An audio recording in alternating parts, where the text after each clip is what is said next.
여러분 안녕하십니까? 요즘 이 보수적인 그 어떤 성향과 경향을 가진 뭐 신학자, 교수, 목사들 중에서는 도마복음 공부하고 연구하는 것에 대해서 좀 그 염려를 하시는 것 같아요. 뭐 그거는 뭐 그럴 수 있다고 보는데, 그러면서 성경 66권이면 충분하다. 그런데 왜 도마복음을 공부하느냐? 뭐 그렇게 뭐 말씀하시는 분들이 있는 것 같아요. 그런데 저는 이렇게 생각합니다. 성경이 교과서라고 하면은 도마복음은 참고서로 생각하면 어떨까? 그러니까 여러분, 이 교과서를 가지고 잘 공부하고 또 좋은 성적을 내는 학생들이 있는가 하면은 또 이 교과서로는 좀 부족해서 또 참고서를 통해서 또 좋은 공부를 할 수 있는 그런 경우가 있지 않습니까? 마찬가지로 그렇게 생각하면 좀 편할 것 같아요. 이 도마복음을 공부한다고 해서 이 성경의 권위나 그 정경 복음서나 이 정경 성경을 무시하거나 부인하거나 등등 그런 것이 아니에요. 성경은 성경대로 말씀 그대로 인정합니다. 인정하는 것이 맞아요. 그럼에도 불구하고 도마복음을 통해서 참고서적인 그 의미로 우리가 이 도마복음 어록을 공부하면 좋지 않을까 하는 생각이 들고,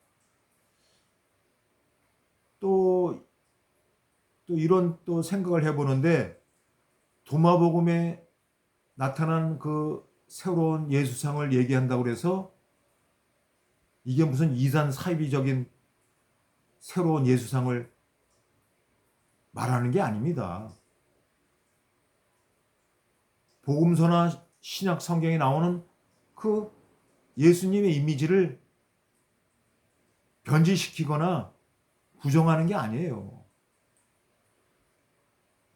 동일한 예수입니다. 예를 들면은 우리가 집안에서 맨날 보는 그 아버지의 그 이미지상과 집 밖에서 직장이나 어떤 다른 곳에서 보여지는 아버지의 이미지상이 다를 수 있어요. 그러나 그 다르게 보여줬다고 해서 그 아버지가 다른 아버지가 아니지 않습니까? 마찬가지로 도마복음 어록에서 우리가 발견되는 이 새로운 예수의 그 이미지는 복음서에서 신약 성경에서 드러내는 그 예수의 이미지, 그 상과 다른 것이 아니에요. 똑같은 예수를 증거하고 있는 겁니다. 근데 이거를 종교 다원주의적인 학자들이나 정말 예수가 몸으로 부활한 그 예수님을 믿지 못하고 그저 역사적인 예수, 인간 예수로만 바라보면서 예수를 떠드는 그런 장사꾼들이 있다는 거예요. 책 장사꾼들이 있어요. 책. 그런 책을 많이 써가지고 파는 사람들이 있어요. 강북이 아니라 강남에 사는 그 어떤 사람이 쓴 또 다른 예수라든지, 도마복음 책을 여러 권 쓰면서 책 장소 하는 뭐 그런 사람이라든지, 그런 사람들은 정말 또 다른 예수, 복음서에서 보여주는 예수와 다른 예수를 자꾸만 말하고 있지 않습니까? 저는 그게 아니에요. 제가 이 도마복음 공부는 결론적으로 분명하게 말씀드리면은 부활 생명을 가지신 이 하늘나라에서 하나님 나라에서 빛으로 오신 완전한 형상으로 보여주신 그 예수, 그 하나님 아들을 말하고 있는 거예요. 단지 도마복음 어록 속에서 발견되는 예수를 우리가 새롭게 조명하는 것뿐이지 다른 예수를 얘기하는 게 아닙니다. 여러분, 이단 사이비들이 도마복음 연구하고 공부해서 도마복음 예수를 얘기하지 않아요. 그 장사가 안 되기 때문에. 그들은 그 성경 속에 있는 예수나 성경의 이야기를 다 아주 그냥 치밀하게 연구해가지고 거기서 다른 해석들을 발견해가지고 그거 가지고 사람들 유혹하고 끌어들이려고 하는 게 이단 사이비들 아닙니까? 도마복음 공부 안 해요. 연구 안 합니다. 도마복음 공부한다고 해서 그걸 이단시하는 이 보수적인 신학자, 교수, 목회자들은 뭐 어쩔 수 없어요. 뭐 그렇게 말하면 할 수 없어요. 그러나 그게 사실이 아니라는 겁니다. 도마복음 공부하는 것에 대해서 부담 갖지 마십시오. 도마복음 공부를 통해서 그 부활 생명으로 오신 그 빛으로 오신 그 예수님의 정말 살아있는 그 예수가 말씀하신 그 숨어있는 지혜 신비 영지의 담론을 통해서 더 영적으로 그 스펙트럼이 넓어지고 지평이 넓어지고 그 틀이 넓어지고 영적으로 깊어지고 높아지는 그런 기회가 될 수 있다는 겁니다. 자, 오늘은 계속해서 이 상징적 유형으로 나타난 이 불에 관련해서 얘기를 해보고자 합니다. 여러분, 이 불과 관련해서는 어록 10장, 13장, 16장이 나오는데 한번 그 내용을 한번 살펴볼게요. 그 10장에는 내가 불을 던졌다. 13장에는 돌에서 불이 나와 너희를 태울 것이다. 16장에서는 내가 땅을 가르고 불과 칼과 전쟁을 던지러 왔다는 것을 모르는가. 이 중에서 13장에 너희를 태울 것이다 하는 이 번역에 저는 좀 다른 번역을 하고 있는데 좀 조심스러워서 생략하기로 하겠습니다.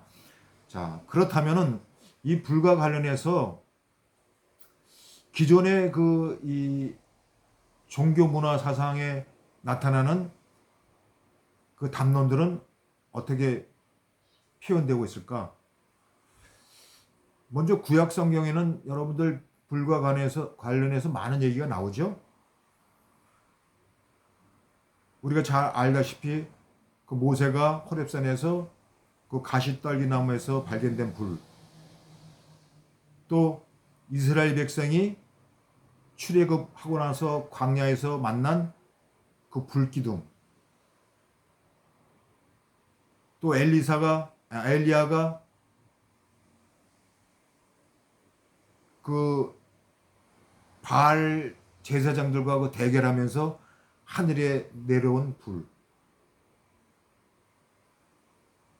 또 엘리야가 타고 간 불병거, 뭐 등등 불과 관련된 그런 내용들이 많이 나오죠. 자, 그렇다면 다른 어떤 종교 문화 사상에서는 또 어떤 내용이 나올까요? 자, 고대 어떤 신화에 많이 등장합니다, 불이.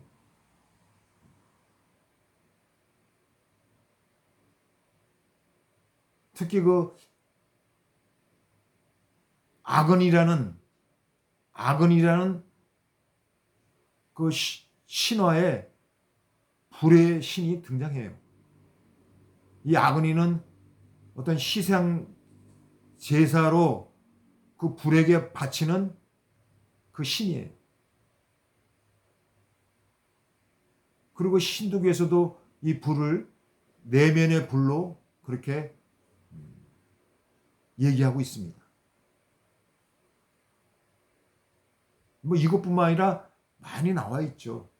그 일일이 살펴보기는 너무 벅차고, 중요한 것은 이 도마복음 어록에 나오는 이 불이 어떤 것과 한 짝으로 움직여진다는 거예요.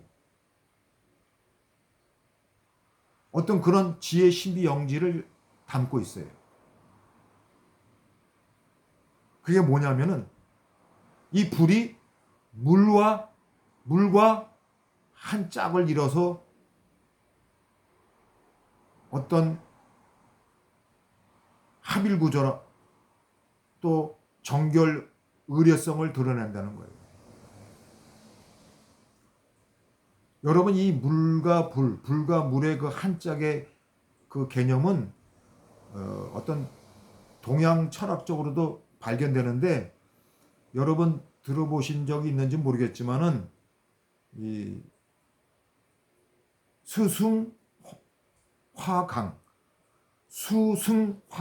그러니까 물의 기운은 올라가고 불의 기운은 내려가는 수승화강, 그리고 수화기제, 그러니까 물과 불이 서로 조화를 이루는 어떤 그 상태를 얘기하고 있어요.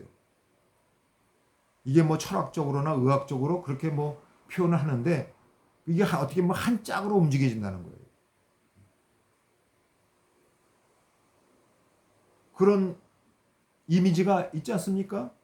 하늘만 있고 땅은 없는 게 아니잖아요. 하늘과 땅이 한 짝이에요. 빛과 어둠 한 짝입니다. 남자와 여자 한 짝이에요. 남자만 생각할 수 없고, 빛만 생각할 수 없고, 물만 생각할 수 없고. 지난번에 제가 그 의례성 얘기하면서 14장과 108장에 그런 정결 의례성이 나타났는데, 바로 그 정결 의례성과 이 불이 한 짝으로 연결성을 갖는다는 거예요. 제가 지난번에 14장에 그 더러움과 씻음, 그걸 통한 정결 의례성, 그리고 108장에서 마시다 하는 그 의미 속에서 어떤 정결 의례성이 드러난다고 말씀을 드렸는데, 바로 그것과 관련해서 이 불이 정결 의례성을 갖는 담론이 들어있다는 거예요. 그래서 물과 불이 한 짝으로 움직여주는 어떤 지혜 신비 영지의 그 영적 의미를 담고 있다는 것입니다. 자, 정리해 보면은 그동안 이 도마복음의 이 상징성으로 나타나는 사유 언어 구조 속에 드러난 직관적 합일 구조, 역설적인 이중적 합일 구조, 미분적 합일 구조, 또 영지성과 신화성과 의례성과 체험성과 은연성으로 그 상징적으로 드러나는 이 사유 언어 구조 속에 나타나는 그 특성,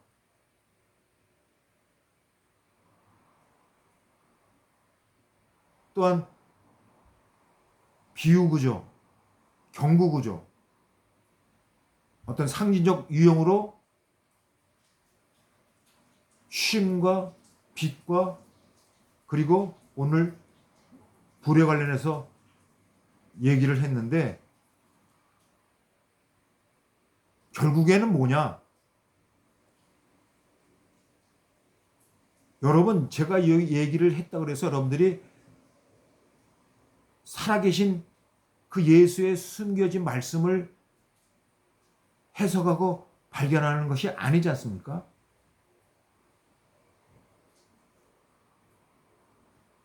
여러분이 스스로 어떤 영적인 작업을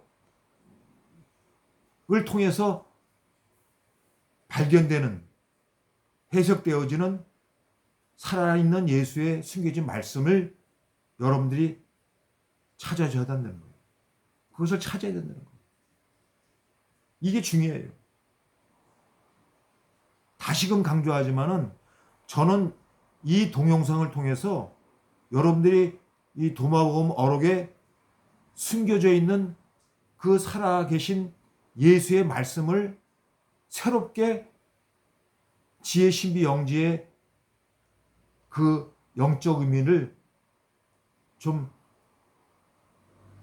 발견할 수 있는 계기를 마련하는 데 도움을 주기 위한 것이지, 역시 여러분 스스로가 이 도마복음 어록 속에서 발견해야 될 내용은 여러분 스스로가 찾아야 된다는 겁니다. 그러니까 뭐 그런 얘기 하잖아요. 우리가 소를 뭐 짐승을 물가에 끌고 가도 물은 그 짐승이 먹어야 된다고. 그러듯이 여러분들이 스스로가 해석하고 발견하고 깨닫는 그 무언가가 있어야 된다는 거예요. 물론 기존에 나왔던 어떤 해석적 의미를 무시하라는 게 아닙니다. 그 가운데에서도, 그 내용 속에서도 또 다른 여러분들의 해석이 발견될 수 있다는 거예요. 그게 중요한 거예요. 그럴 때 그 체험적인 그렇구나 하고 무릎을 탁 치게 되는 어떤 살아있는 예수를 만나는 그런 경험을 하게 된다는 것입니다. 그게 중요해요. 만약에 여러분들이 공부하면서 그런 경험을 단 한 번이라도 갖게 된다면 그거는 그 공부가 헛된 공부가 아니고 진짜 여러분들을 새롭게 영적으로 넓히는, 높이는, 깊게 하는 그런 귀한 시간에 마주하고 있었던 것을 여러분들 기뻐하시기 바랍니다.